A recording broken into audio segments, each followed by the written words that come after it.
College के सभी दोस्त शिमला ट्रिप पे जा रहे, क्या मैं भी जाऊं? अच्छा, मेरा सोना बेटा घूमने जा रहा है। पापा मुझे ट्रिप के लिए 3000 रुपए चाहिए। ले बेटा, ले जा और जा। पापा, ये क्या बात हुई? आपने उसे तो जाने के लिए बोल दिया और मुझे जाने से मना कर दिया।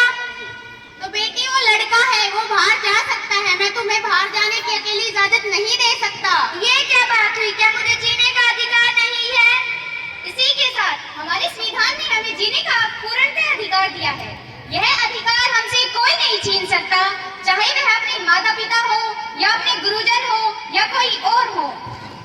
जीने का अधिकार हमें एक सीमित दायरे तक प्राप्त है, जिसका हम पूर्णतः प्रयोग कर सकते हैं, अर्थात अपने मौलिक कर्तव्यों को जान सकते हैं। धन्यवाद।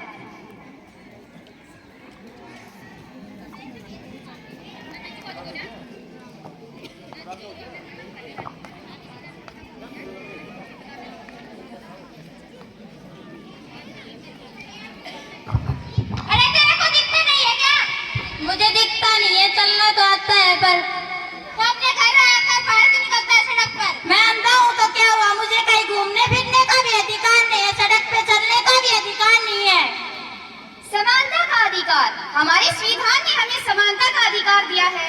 यदि कोई व्यक्ति को अगर कोई प्रॉब्लम है, यानी कि कोई उसे शारीरिक दिक्कत है, तो उसका यह अधिकार है कि वह कहीं भी आ जा सकता है। जैसे कि एक पूर्णतः शारीरिक रूप से एक अच्छे व्यक्ति को है, उसी प्रकार यदि किसी व्यक्ति को कोई शारीरिक कमी है तो वह बाहर भी घूम सकता है, कुछ भी कार्य कर सकता है। उसे रोकने की किसी की कोई अनुमति नहीं है।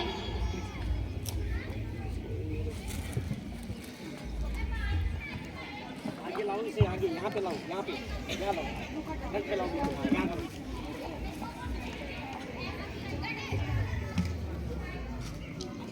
पापा, मैं 10+2 अच्छे नंबरों से क्लियर कर चुकी हूँ। अब मुझे दिल्ली यूनिवर्सिटी में पढ़ना है। अच्छी बात है, तूने +2 कर ली है, पर तुम क्या करोगे कॉलेज जाकर? अगले ही साल मैं तुम्हारी शादी तय कर दूंगा। प्लीज पापा, मुझे पढ़ना है और डॉक्टर बनना है। मैंने कहा ना, अंदर चलो, अपनी माँ का हाथ बटाओ। ये क्या बात हुई? क्या मुझे शिक्षा का अधिकार नहीं है? शिक्षा का अधिकार, हमारे संविधान ने हमें शिक्षा का अधिकार दिया है। यह अधिकार हमसे कोई नहीं छीन सकता। जहाँ तक हमारे देश की बात है, हमारे देश में अधिकतर रूढ़िवादी लोग हैं, जो लड़कों को तो शिक्षा के लिए बाहर पढ़ने भेज देते हैं और लड़कियों की पूर्णतः शिक्षा न होने पर भी उनकी शादी कर देते हैं। इसलिए हमें लोगों को जागरूक करना होगा कि हमें लड़कों के साथ लड़कियों को भी पढ़ाना चाहिए।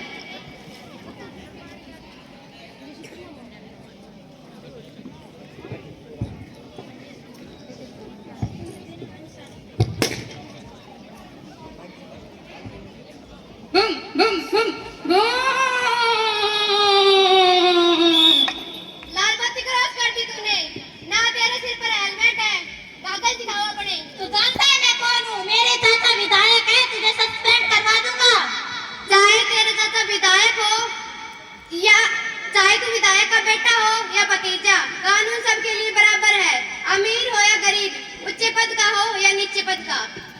समानता का अधिकार, हमारे संविधान ने हमें समानता का अधिकार दिया है। यदि कोई व्यक्ति किसी बड़े पद पर होता है, वह उसका गलत फायदा उठाता है या उसका कोई नाजायज प्रयोग करता है, तो उस पर कानूनी कार्रवाई हो सकती है।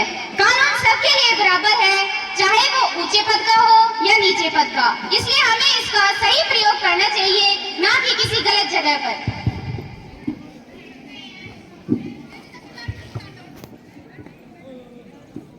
टिंग टोंग, टिंग टोंग।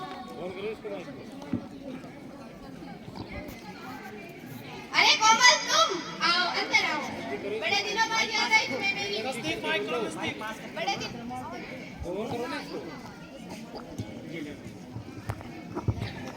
बड़े दिनों बाद याद आई तुम्हें मेरी। अरे क्या बताऊं, घर के काम से फुर्सत ही नहीं मिलती। मेरे घर का तुम रास्ता ही भूल गई थी। अरे इतने काम होते हैं। और बताओ कैसी हो? मैं ठीक हूँ, तुम बताओ। अरे मैं तो भूल ही गई, तुम्हारे लिए पानी लेके आती हूँ।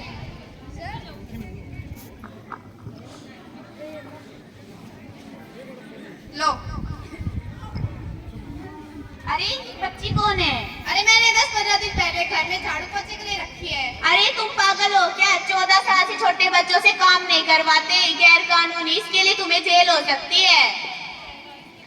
शोषण के विरुद्ध अधिकार। हमारे संविधान ने हमें शोषण के विरुद्ध अधिकार प्रदान किए हैं। यह अधिकार हमसे कोई नहीं छीन सकता। यदि कोई व्यक्ति किसी का शोषण करता है, अर्थात यदि किसी बच्चे की उम्र 14 वर्ष से कम उम्र की है, यदि कोई उससे घरेलू कार्य करवाता है या हिंसात्मक कोई हानिकारक कार्य करवाता है, तो उस पर कानूनी कार्रवाई होती है और उसके लिए उसे उम्र कैद की सजा भी हो सकती है। इसलिए हमें किसी व्यक्ति का या किसी जो जरूरतमंद व्यक्ति होता है वो यह नहीं देखता कि यह काम हानिकारक है या फिर इसके लिए मुझे सजा हो सकती है, वह उस काम को बिना सोचे समझे कर लेता है। इसलिए हमें लोगों को जागरूक करना चाहिए कि हमें किसी व्यक्ति का शोषण नहीं करना चाहिए।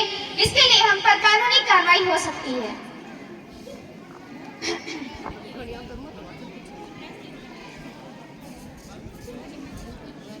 रघुपति राघव राजा राम, पतित पावन सीताराम। अरे क्या कर रहे हो तुम यहाँ पर? तुम्हें दिखाई नहीं देता ये मस्जिद है? उठो यहाँ से। क्या हमें पाठ पूजा करने का कोई अधिकार नहीं है? क्या हमें धार्मिक स्वतंत्रता प्राप्त नहीं है? धार्मिक स्वतंत्रता का अधिकार। हमारे संविधान ने हमें धार्मिक स्वतंत्रता का अधिकार प्रदान किया है। धार्मिक स्वतंत्रता यानी जैसा कि हम सभी जानते हैं कि भारत एक धर्मनिरपेक्ष देश है। यहाँ इनका कोई राष्ट्रीय धर्म नहीं है, अर्थात यहाँ किसी भी व्यक्ति को किसी भी धर्म को मानने की या किसी भी ईश्वर की पूजा करने की पूर्णतः अनुमति है। इसलिए हमें लोगों को जागरूक करना अनिवार्य है कि वो किसी भी धर्म को, किसी भी ईश्वर की पूजा पाठ कर सकते हैं, चाहे वो मस्जिद के सामने करें या मंदिर के सामने। धन्यवाद। इसी के साथ मैं संविधान आप सभी को आपके 6 मौलिक अधिकारों के बारे में बताना चाहती हूँ। नंबर 1, स्वतंत्रता का अधिकार, अर्थात हर व्यक्ति को स्वतंत्रता का पूर्णतः अधिकार है, वह इसका एक सीमित दायरे तक प्रयोग कर सकता है। नंबर 2, समानता का अधिकार। नंबर 3, धार्मिक स्वतंत्रता का अधिकार। नंबर 4, सांस्कृतिक और संबंधित शिक्षा अधिकार, संवैधानिक उपचारों का अधिकार और शोषण के विरुद्ध अधिकार। इसलिए हमें संविधान के 6 मौलिक कर्तव्य हैं, इनका पालन करना चाहिए और लोगों को इनके प्रति जागरूक करना चाहिए। धन्यवाद।